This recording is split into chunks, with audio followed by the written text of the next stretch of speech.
Good afternoon, everybody. I'm glad to be invited here. I'm not sure whether building a lot of houses or developing a lot of kids was the most important, but I think the kids were the most important. Thank you. I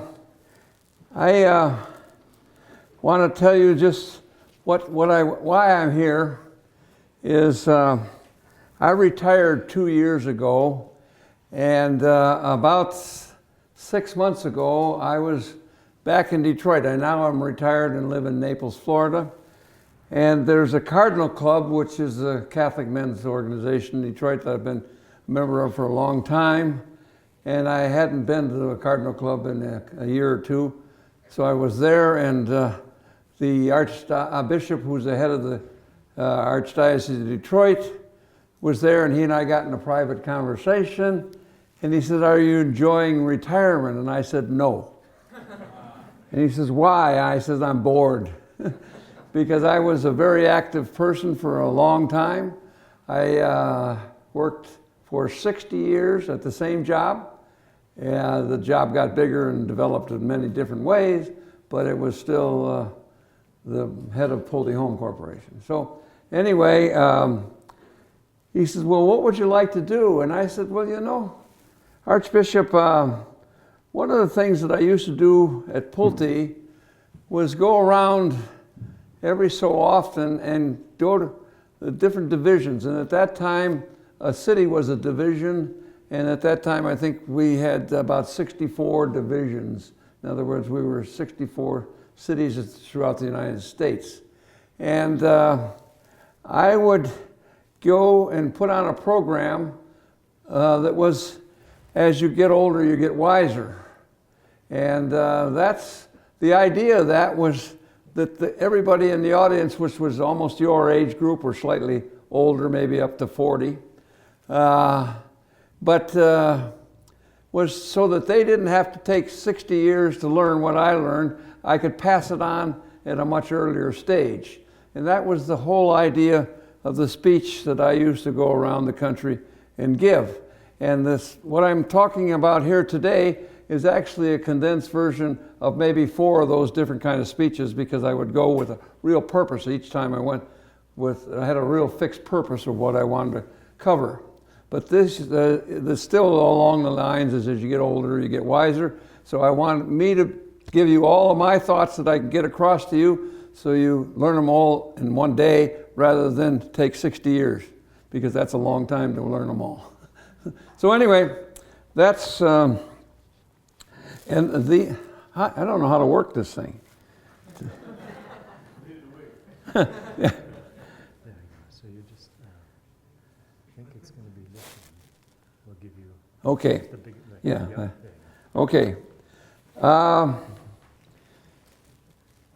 I put these in the thoughts in 3 different categories. My thoughts about people, my thoughts about business, and my thoughts about success in life. And I would always start out with this next slide, which was, which group of these people are the most important? And if I had salespeople in the crowd, they would tell me that the customer is the most important. If I had finance people in the crowd, they would tell me that the shareholder is the most important. Well, that's all baloney. The most important of any company is the employees. You will not get a great company at any time unless you have great employees. Without question, that is the most important asset any company has that really wants to succeed. And so many people forget that the employees are so important. But we had as much as 46% recurring business because of our employees, not because we had the best price in town every time or the best whatever. It's because the customers treated our people so well, they wouldn't buy any house but a Pulte house. So very much so, the most important is without question the employee, then the customer, and then the shareholders last. Anybody who puts the shareholders first, you will never keep your customer happy very long. So too often, everybody does their business and thoughts is based on the shareholders? No, the shareholders will automatically be happy if you can get happy employees and happy customers. You will automatically satisfy your shareholders, I will guarantee you. Next is, what is a delighted customer? We said there that we wanted to have delighted customers. There's a big difference between a delighted customer and a satisfied customer. So many people say they want a satisfied customer. I don't want anything to do with satisfied customer. Satisfied customer is a customer, let's pretend I own a restaurant. And the customer comes in and has a nice meal and goes home because he's happy or she's happy and doesn't tell a darn person about it. But on the other hand, if you have a great meal with great service, you go home and you tell everybody about it. That's the difference between a delighted customer and a satisfied one. A satisfied one lives with it, a delighted one tells everybody about it. So that's the kind of customers you want, no matter what business you're in, is delighted. Now, these are qualities that Pulte looks for in people. Number one is integrity. I can remember when I first went in business, I didn't have anywhere near the written contracts we have to have today. I'd have a handshake. I would have a handshake with almost every subcontractor I had, with every supplier I had, it was a handshake. Now I got to have a 16-page document and it's got to be co-signed and everything else. So to me, that's for the birds. I still would like to do everything with integrity, but that isn't realistic today's world. So my point is, we were built on integrity, and I think it's always doing the right thing. If you always do the right thing, you can't go wrong. The next is very important to every employee as far as I'm concerned. They have to have self-confidence. Every individual won't find peace in their life unless they have self-confidence in themselves. That is so important. And I think what's the biggest problem, I have my own children that I will blame for this problem, but they have some brats as kids. My grandchildren are brats. And why? Because these were spoiled by their parents.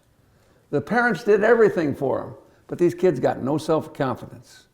The parents always interrupted and did it for them. And that is the worst thing you can do, because with that child not having self-confidence, he cannot get through life. You must have self-confidence as an individual, and a lot of the lack of self-confidence is caused by the parents of today doing everything for their kids. It's a very important and disappointing way of going through life. Now, a lot of people think that if you ask other people for advice, that's a lack of self-confidence. I think that shows great self-confidence. You don't know the answer to a problem, ask the person who should know, because that's the way to get to the answer. I mean, I go into a neighborhood and I'm looking for an address. The first thing I do is go to the local gas station and tell them where the street is. That's before we had the deal where I could push a button and tell me right away. But anyway, my whole point is, ask for information. Don't be afraid to ask for information. That is not a lack of self-confidence. To me, that shows great self-confidence. Now, even 62 years after being in business, I'm now in the 63rd now, but anyway, the 62 years, I still ask questions because I learn something new every day. And every day, if I can learn something to help me be a better person, I'll take it. And I will also tell you, do not make any decision by committee. That's the worst way to make a decision. Now, somebody has to be in charge of every decision made. Now, there's nothing to say that they can't have 20 people around them to give them advice, and they should get as many people as they can to get advice. But the one person has to be the decision maker, and that's their responsibility. And if it goes wrong, they got to accept it. If it goes right, they shouldn't take full credit. They should give credit to everybody that was involved in it. That's another big problem we have. Too many people, too many egos get involved, and people won't give credit to the rest of the team. That's very bad. You never take full credit for anything because you couldn't have got it done by yourself. So keep that in mind. There's no such thing as a dumb question. I can't tell me how many people in a crowd like this, well, Mr. Pulte, this might be a dumb question. It's not dumb if you don't know the answer.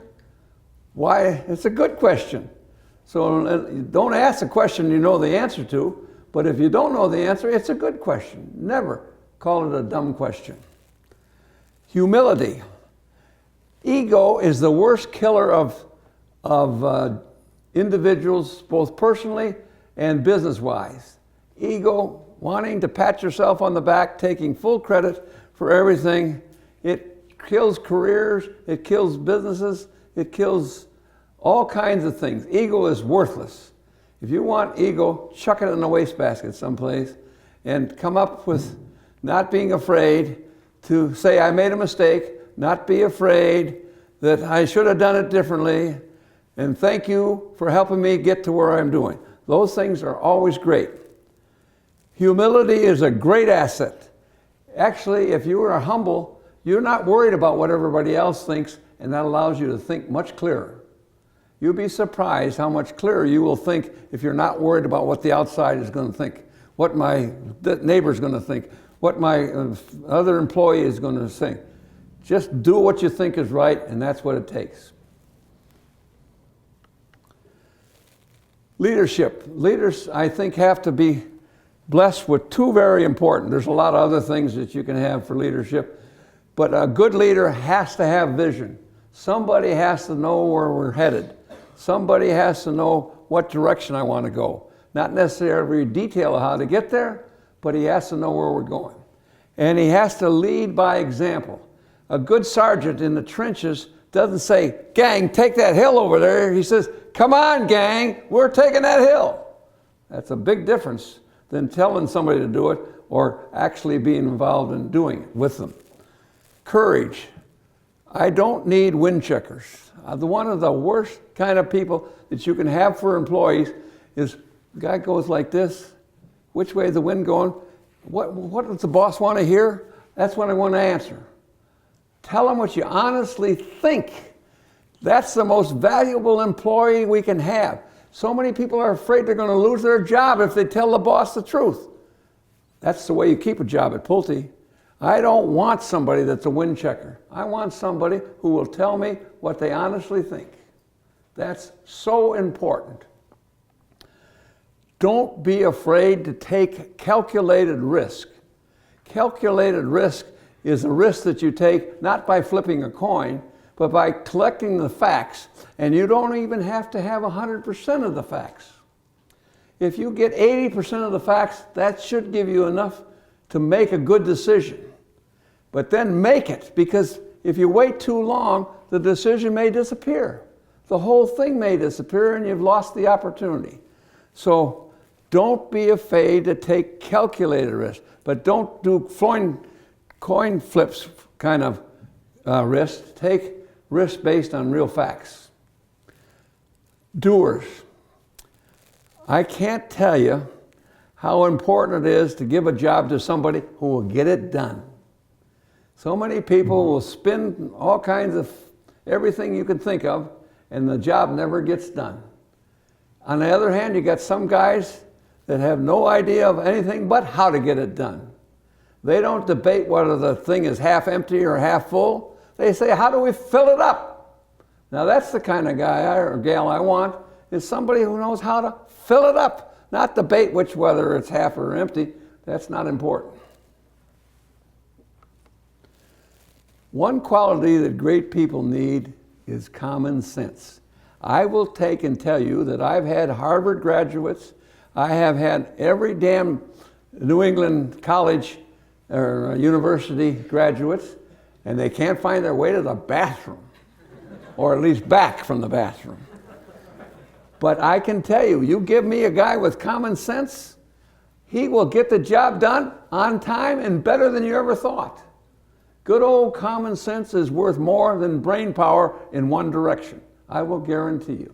And that's very important to keep in mind. We ask how much brain power this guy has, but how much common sense she has at the same time. Very, very important. If it ain't broke, don't fix it. To me, that's some of the worst advice you can give to anybody. If Henry Ford had been given that advice, we'd still have a model, we would still have a horse and buggy, okay? Because it didn't need fixing, it was working. But he sure changed the damn thing by looking at it a different way, and he did fix it, but entirely different. So often, people come up with this excuse that if it ain't don't fix it. I think that's as dumb advice you can get. Take a look at it, and can you improve it? If you can't improve it, then you don't have to work on it. But if you can improve it, do something about it. There's so many people have so much anxiety because they worry about things they can't do anything about. I'm telling you, that's a disaster with a lot of people's lives. They cannot do a darn thing about this. If there's going to be rain tomorrow, and I'm a farmer and don't want rain, don't worry about it. Figure out how you're going to work with it. But don't worry about it because there's nothing you can do. It's still going to rain. And there's a lot of little incidents like this in life. Don't worry about it. You can't do a thing about it. This next deal is in the building business. Don't fall in love with a house. Fall in love with its location. And I've changed it here. Don't fall in love with a product. Fall in love with its profitability. There's so many people that fall in love with the wrong part of whatever they're doing. You want to know if you're in the business to make a profit? Fall in love with the profitability of that product, not with what the product looks like. It can be the greatest Barbie doll in the world, but if it ain't going to make you any money, don't even think about making it or building it. So that's very, very important.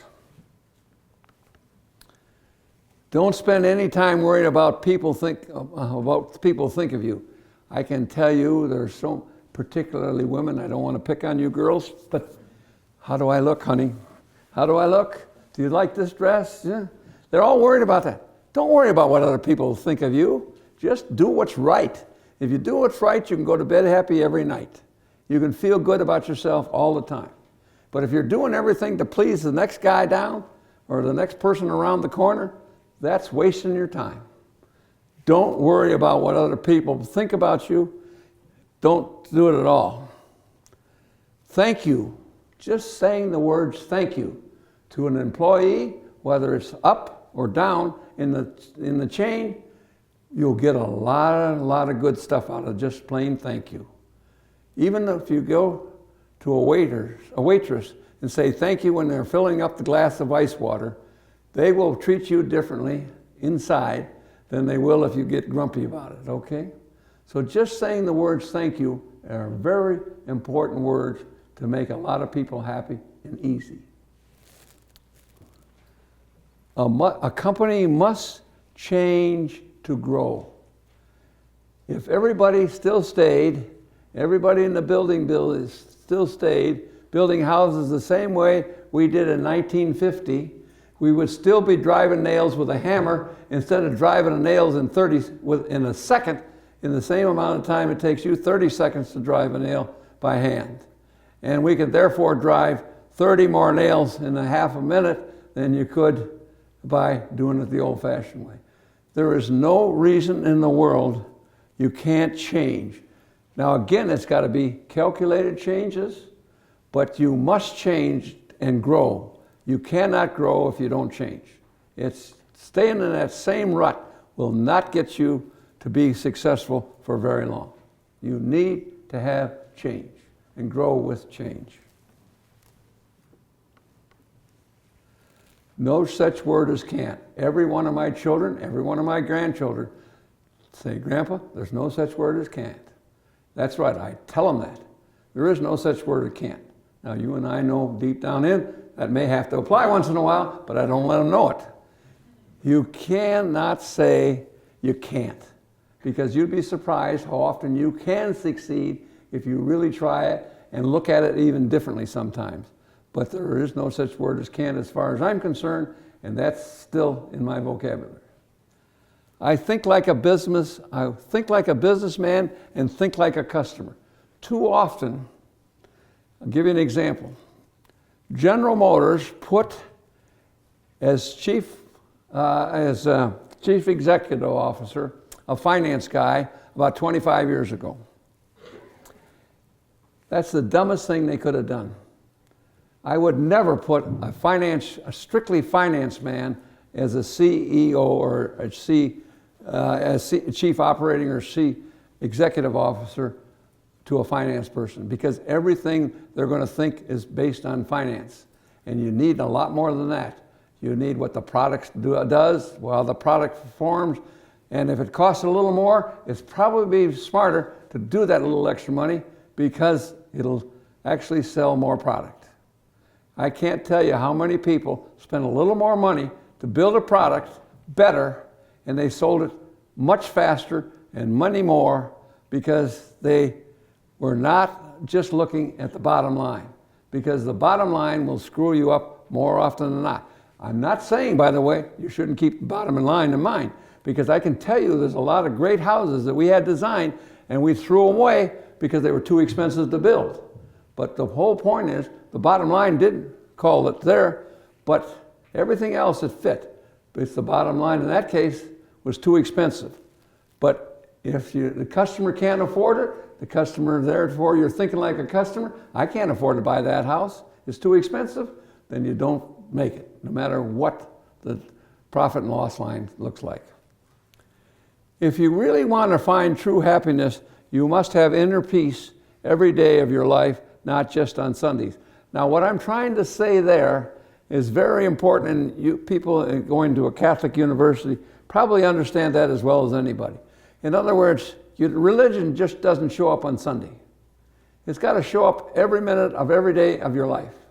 Every decision that you make at home or at work is based on that same decision. What would Jesus do? And that's what you should be thinking. And you cannot be worried about what people think, whether it's right or wrong. It must be that you do the right thing, and not just once a week Sundays. It's a way of life. You must live that way of life and live it all minutes of every day.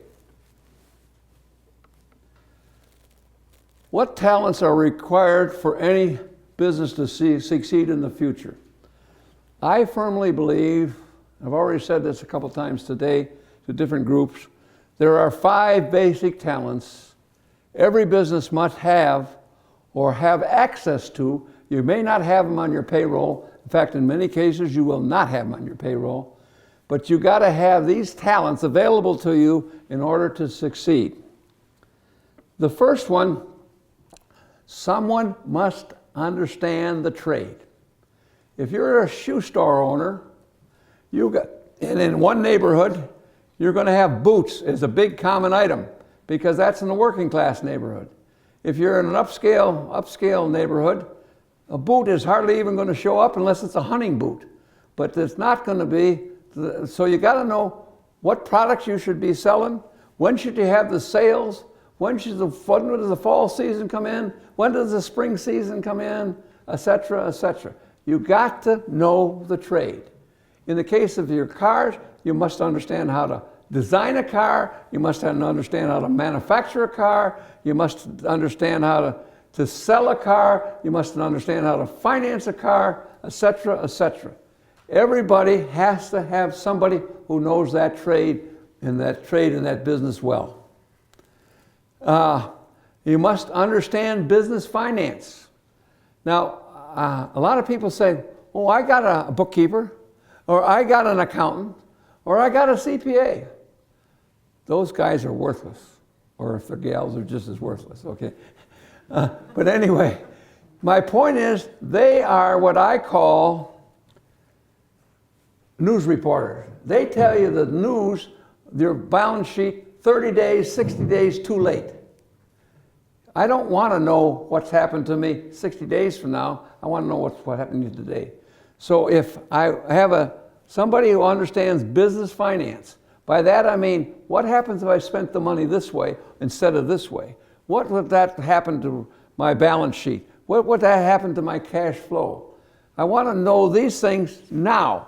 Therefore, I call this kind of business finance guy a assistant coach.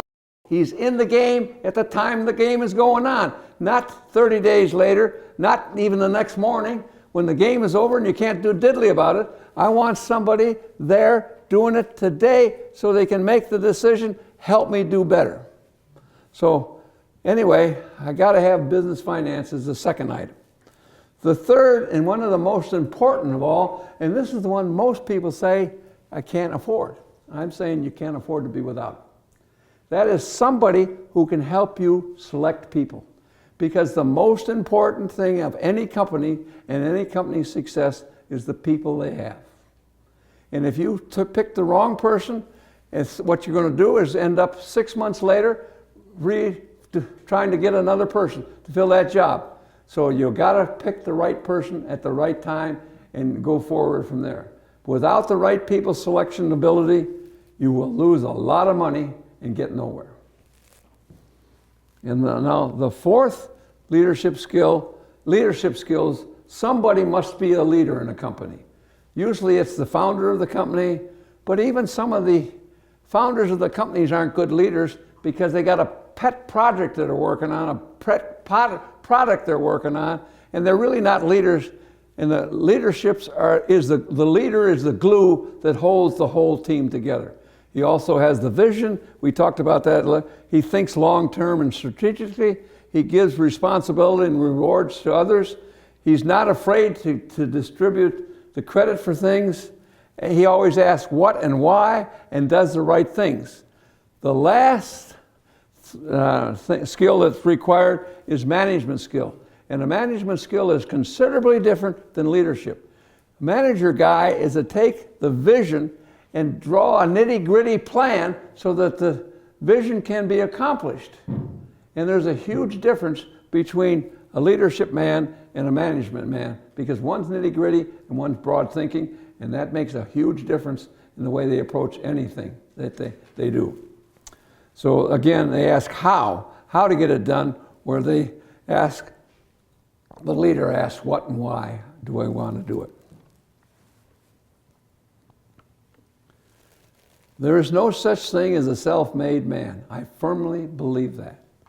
No one person makes it happen. Even Jobs. Jobs had a great vision, but he had to get the right people to make it happen because without it, he never could have done it.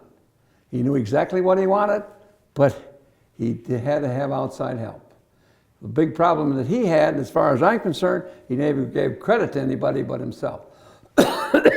But he had great ideas, but he was a tyrant, and he never gave credit to anybody, and they all admired him, but they hated him. So I'm just saying, you can't do it by yourself. The entire team makes it happen. No matter how big or small your team is, that whole team makes it happen, not just the self-made individual. The entire team makes it happen. At this time, we had 26 companies because we went from 64 down to 26 in this last crisis here. We went from 144,000 people on a job site. I think we went down to 17,000. So you see how far down we squeezed it. So we only had 26 when this slide was made up. But we're one family. We're not 26 different organizations. And there's great minds throughout the entire company. Use their knowledge. You've got great minds all around you, and whatever you're doing, use their minds. Use their abilities. Don't be afraid to ask them, and don't be afraid to give them credit. You don't need to reinvent the wheel. I'm here because I don't want you to reinvent the wheel. I want you to learn from what I've done so that you don't have to learn everything I'm talking about. Have faith in others. Delegation of responsibility is a very important thing to grow a company. If you're a micromanager, you will never grow to any size of any substance. But if you know how to delegate, and when you delegate, the person who you give the job to, he gets rewarded If it happens, he gets rewarded greater. If it happens, even better. But by the way, he takes the blame if it's not done right. It's his problem. It's very, very important that everybody gets credit for whatever they're involved in it. Pulte Homes is a family with the right priorities. I have been saying this for 40 years. Your first priority should not be Pulte Homes. If you tell me that you work 14 hours a day, I say you're fired. I don't want somebody who's that lopsided in their lifestyle. I want your God to be number one. I want your personal family to be number two. And I want you to worry about the Pulte family, number three. And I can tell you that has made an enormous hit with the employees of Pulte for over 40 years. Because that's what we've been talking. Everybody understands that, and it's very important. Pulte Home manufactures a product. What is that product? It's a house on a lot in a community. So it's not just a house, it's not just a lot, but it's that whole package. And we try to make our communities more important than just any individual house in the particular lot. And people love to live in our neighborhoods. Why has Pulte been a success for so long? I didn't realize this was happening when I was younger, but after about 10, 15 years, I put this slide together, and now this slide is 45 years old, as far as I know. But I always had a plan. When I first went into the home building business, I wanted to be a tradesman carpenter. That means a guy who built with his hands. In other words, he was a carpenter that framed the house with his own hands or with his team. And that's the first house I did. That's the way I built it. I only built one house, and I realized, I'm going to let somebody else do the work. I'm going to do the thinking. But that was my first bright move. Then the next thing is, I had a plan that I wanted to be the best custom builder in Detroit. And I became that after about 6 years. And the reason I became it is I became the low bidder on Benson Ford. That's Henry Ford's grandson, or Bill Ford, who owns the Lions' brother. He had three grandsons, Benson, Henry, and I don't remember if there's a third son in there. Anyway, I was low bidder. The architect took me around, or I took the architect all around. He said, young man, I'm just delighted with the quality of a house that you build, and I think I just can't give you the job because I can't give a 24-year-old kid a $1 million mansion. This is now in the 50s. Can't give a 24-year-old kid a $1 million mansion for the Ford family. I'm afraid if you make one mistake, I'll lose my reputation. So I said, forget that. I don't want to be a custom builder anymore. So again, I changed my plan. Then I built, for a while, I built some commercial buildings because I thought there were bigger profits in commercial buildings. So I built a couple of churches. I built a shopping center. I built a couple of factories. I built a couple of other commercial type buildings. Anyway, that was no fun because you weren't dealing with the same subcontractors all the time. If one banged up something, they would never tell the other one. We're in the house building connection. If somebody banged it up, he'd tell the bricklayer, I banged up your brickwork. Will you fix it? If you need when you need to help the plaster fixed, I'll fix it for you. So they worked as a team and not as individual.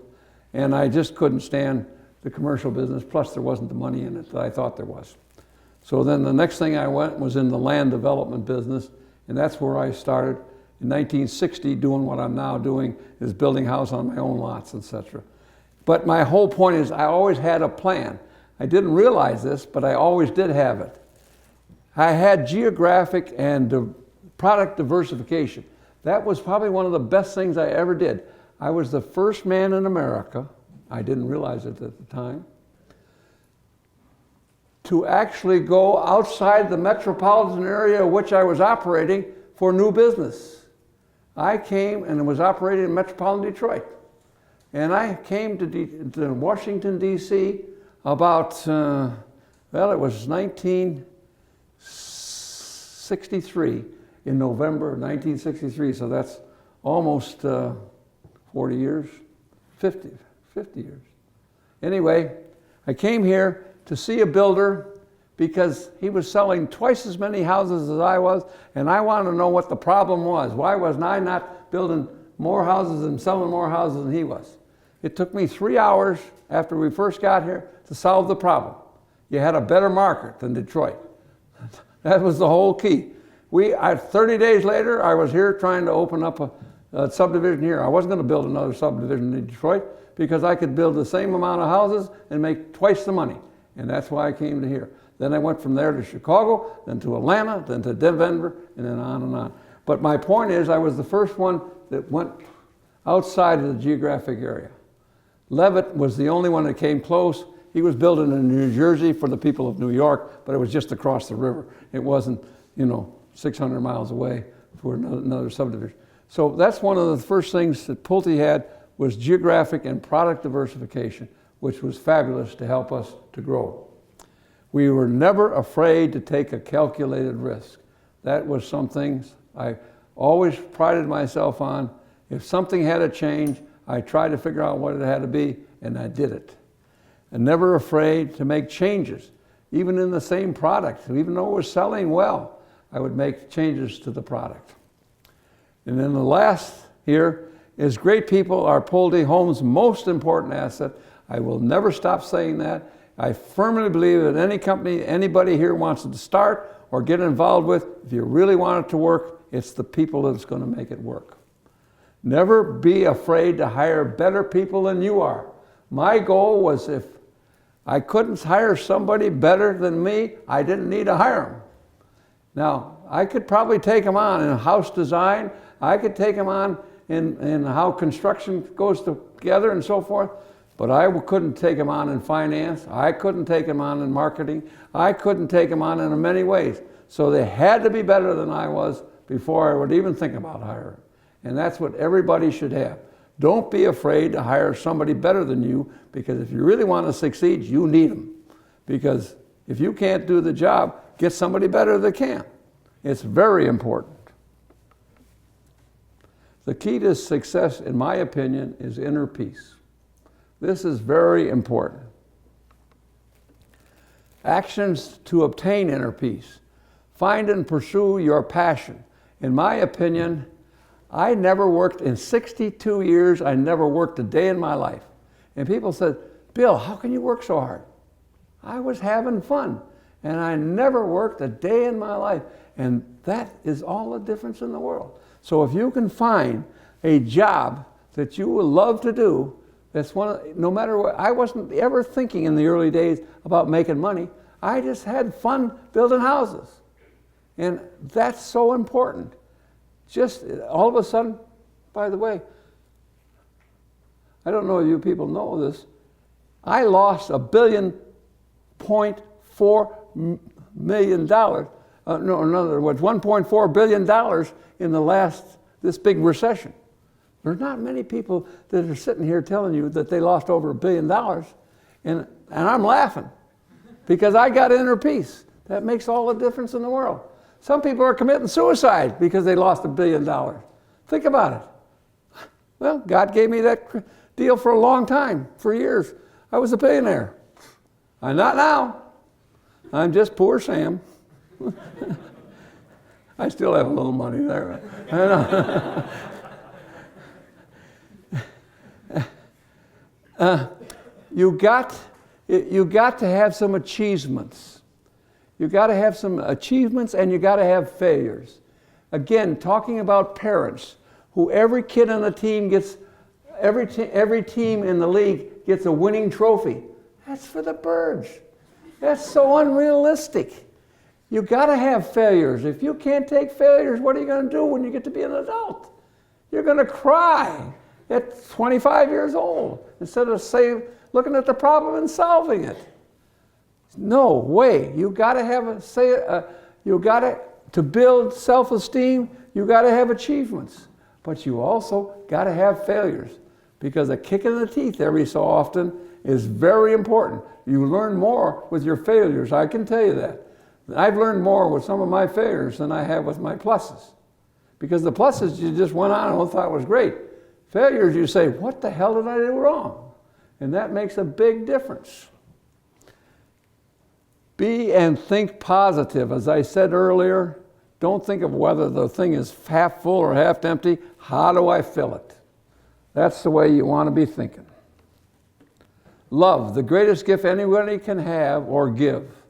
I want to tell you something. If you have true love and that somebody understands that that you love them, you will be surprised how much they will do for you and how much, in essence, you will do for them. Love is very important in your life. It's very important. And I don't mean teenage love with a good-looking girlfriend. I mean somebody from the heart. Hope. It's very difficult to go through life without hope. If you didn't have something to hope for, whether it's success here or better health or whatever the case may be, and by the way, prayer is helpful in all of these things. You can't get any of this done in many cases without prayer to help you along. I say that I had two major things in my life. One was to build a big business, and one was to build a big family. But I can't tell you how many times I turned to prayer for both of those to solve some of my problems. Now, problem is, Jesus is not always on my timetable. I need this thing solved tomorrow, and he takes 3 months. And that's a little slow for me, but I have to put up with it. But anyway, you can't lose faith in him. You've got to have the faith and hope. Give. As far as rewarding, there is no greater gift than giving of yourself. I can tell you when I turned adult, I can tell you the instant of time when I turned adult. I had just finished my second house, which was right after my first house. My first house took me maybe 9 months. I started my second house, which was for my parents who had never owned a house. I showed them it's 19 years old, how I could build a house for a certain amount of money and how they could get a mortgage on it. They didn't believe it, but anyway, they ended up owning the house. But to help cut the costs in the early stages, this is 1951, my mother, there was a new thing on the market, a dishwasher. And I said, Mom, dishwashers are $350, we can't afford it. I put the space in so I could cut it out easily, and later on put a dishwasher in. So anyway, my mother and father lived there with me. I lived there at the same time for over a year, and then finally on one Christmas day, I was going to give my mother a dishwasher for Christmas. And that was just another gift I was going to give my mother, okay? So I went with a buddy of mine. We bought the dishwasher. We put it in my pickup. We had a big ribbon around it and everything and had a canvas over it. And I had it parked a couple blocks down the street. You could do that and not lose the refrigerator. Now today you can't do that. But anyway, and my mother, I was the oldest child, so I didn't believe in Santa Claus at that time. And I said, Mom, I'll be back home at this time when I know you'll be all done putting the Christmas presents out and everything, which I did, and I said goodnight to her. And I said goodnight, and she thought I went to bed, and she went to bed with my father. And I snuck out the back door, met my friend. We got the dishwasher, brought it in. We waited another half hour, so I thought that they would be asleep. Put it in, put it up. So the next morning, my mother and dad always let the kids, except me by this time, I didn't believe in Santa Claus, but every one of the other ones down to see all the presents. And they stayed upstairs. Well, they followed us down, okay? But they let to see the kids see wide open presents and everything. Oh man, everybody's jumping up and down happy. And all of a sudden my mother saw this dishwasher with a big red ribbon around it, and she started to cry. And for the first time in my life, I realized how much more important it was to give than receive. She was just thrilled to no end. And that's when I had turned to be adult. It really was a fabulous time in my life. So giving is very, very important, and the older you get, the more you'll realize how important giving is to how happy you can be inside. Pray. God will never fail you. As I say, His plan and timetable not always yours, but His will. In fact, His plan often might be better than your plan. I can tell you a couple of cases where I thought I was very disappointed I wasn't able to. I was low bidder on a big piece of land. It was very important to me, but I didn't get the land because I had too small a down payment, and I couldn't come up with enough money to make the bigger down payment. So Chrysler Corporation actually bought this piece of land and just developed it. They had a land department at that time. But it was one of the great blessings that happened to me, because 4 months later is when I bought the same money I would have used this land in Washington, D.C. And I've been here ever since, and I've made an enormous amount of money, and that piece of ground is still half undeveloped because they screwed it up so bad in the development. But I was prayed to God that I would get this piece of land. I didn't get it. I was disappointed. I was mad. But 3 months later, I was able to buy 400 lots on farm here right in metropolitan Washington, D.C., out in Potomac, Maryland. And it changed my life completely. So you can't always understand when and what God has in mind. Family and friends. To me, those are the most important things that you can have going up, is family and true friends. Now, it's sad that so many people have friction among their families, but try to, every time you can, to be the maker-up of that friction, because it's important. As you get older, in particular, you'll see how important grandchildren, which I never thought were important, but now are very important. And so family and friends are the most important thing in life, I think, as you get older. The other thing that's so important in life is health. When you get to my age, 80 years old, health is more important than anything. I mean, if I was walking around with an oxygen tank and all this stuff, I couldn't be anywhere near as happy as I am today. But health is very important. So just remember, do things right for your body too. I don't want to get all involved with that, but I'm just telling you that health as you get older is the most important thing you can have happen. Be open and honest. Everything you do, be open and honest. Don't tell this one story, that one story, then you forget which one you told which. Now you're in deep trouble. So, practices that prevent inner peace. Tension. Physical exercise can relieve this depression, often caused by low esteem, often caused by illness. But anxieties are one of the big problems of keeping good inner peace. You got to get rid of anxieties, however they may be. Negatives that will prevent personal success. Hate, anger. You can never succeed when you got hate in your mind. You can never succeed when you're so mad you don't think clearly. It's just unbelievable how many people have lost and done the wrong things because of hate and because of anger. Material items is a very important thing to bring phony happiness. To be a great athlete, that only lasts a little while. Seldom will that ever bring you total happiness in life. To be a great person, a well-known person, don't go, one of the big problems is don't have too many material things that you're living beyond your means, because that'll cause anxiety you will never be able to fix unless you get rid of those dang things.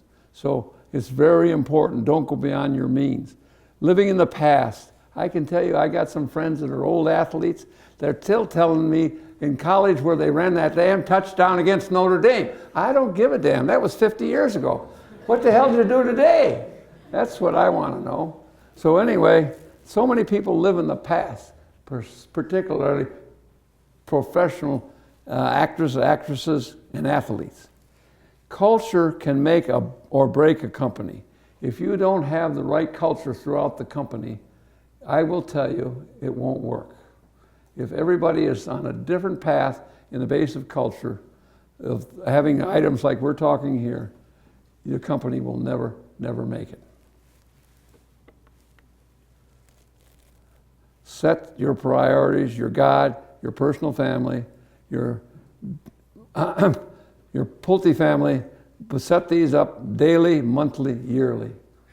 Don't be afraid to have these goals, and don't be afraid to shift them slightly, because that may be very important. True success is inner peace. Wealth, not wealth, fame, talent, or power will give you inner peace, like true success of doing the right thing. Every night you go under that covers and you say to yourself, I did the best I could today. That will give you more inner peace than all the success from fame, wealth. Because I've been famous. I've had wealth. I have had a lot of talents, and I still have talents. Not very many. And I've had a lot of power. But I can tell you that inner peace doesn't come from those. It comes from right in here. You did the right thing with everything you tried to do today.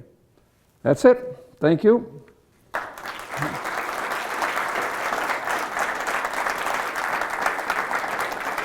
Thank you. Yeah, sure. Okay, great. Now we have a mic set up. If anybody would like to ask a question, please come up to the mic. This is typical. Nobody ever wants to answer a question. Don't be afraid to ask a question. Yeah. Hi. Hi. Can you talk briefly about how your company weathered the recession? You said you lost a lot of money. I'm very curious to know how you pared down during that recession. I don't know whether I said this here because I did say it one time today. We had 130,000 tradesmen on the job every day. Now we have no more than 30,000. Because we built 50,000 houses that year, it was 2005. Last year we built 17,000, I think. So we had to pare down on the tradesmen. We just took the best tradesmen. We took not necessarily the best price, but the tradesmen that we could trust to be there and do the right job under any conditions. Our white-collar workers, we had, I think, 16,000. We're down to 3,000. And that's one of the toughest things I have ever done in my life. We had to lay off people that had been with me for 25, 30 years. And that's tough to do. When they know me when I was Billy, okay? But I had to do it because otherwise we wouldn't have what we have still standing. So you just had to cut. You had to cut people, you had to cut methods, but we never cut integrity or quality as far as we were concerned.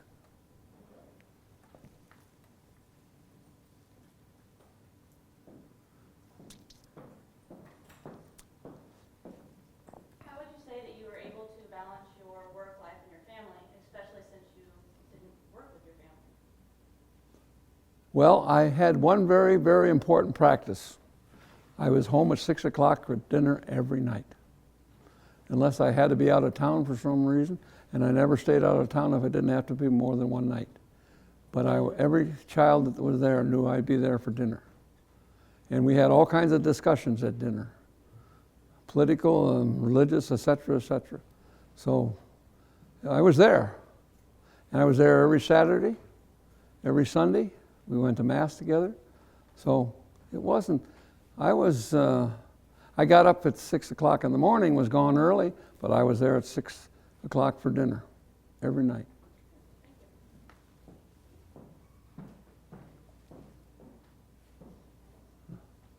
Nobody else? Okay. I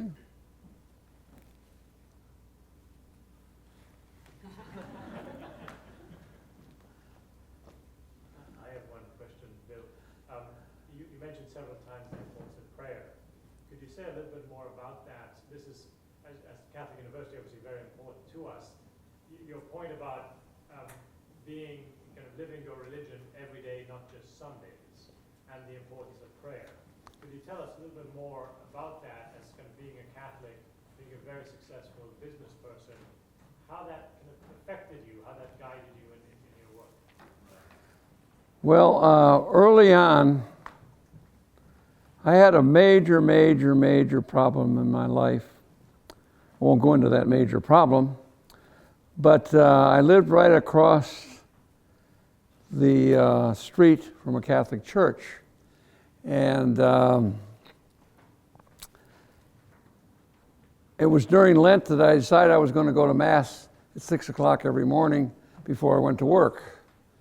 And I started to do that, and I started to look for an answer for my major problem in my life. And eventually I started to see how some of that could be answered and how much it could be solved. But I think it was because I was praying much more often than I ever had done as in high school. You know, I prayed once in a while if I went to church. But I started to realize that talking to Mary and talking to Jesus directly, one-on-one, worked. As I said, Jesus in particular, his timetable was always not on my timetable, but he usually got my problem solved. And eventually this big problem did go away, and it was because I was praying and thinking differently and he changed my thinking. I had some boxed in thoughts, boxed in solutions that could have never solved the problem. Like just right now, I can tell you that I don't think anybody except praying to Jesus right now can solve the Middle East problem. There's been every time and every different kind of person think they got an answer and they haven't gone anywhere in the answer. I think that Jesus solved the Russian problem when the communists wanted to take over the world, and he solved it. It took 70 years, by the way, between the time that the communists captured Russia, between that time and the time when the Berlin Wall fell, which was the beginning of their downfall. So I firmly think that the only way we can solve, for example, the crisis in the Middle East is by asking Jesus to come up with a plan and help the right people move the plan. For example, the plan I'm talking about with Russia, it was Gorbachev was one of the members. The Pope was one of the members. The guy who ran the union in the Polish shipyard was another one. Reagan was another one. Margaret Thatcher was another one. God had these people planted different ways, so all of a sudden certain things would happen, and all of a sudden the Berlin Wall goes down.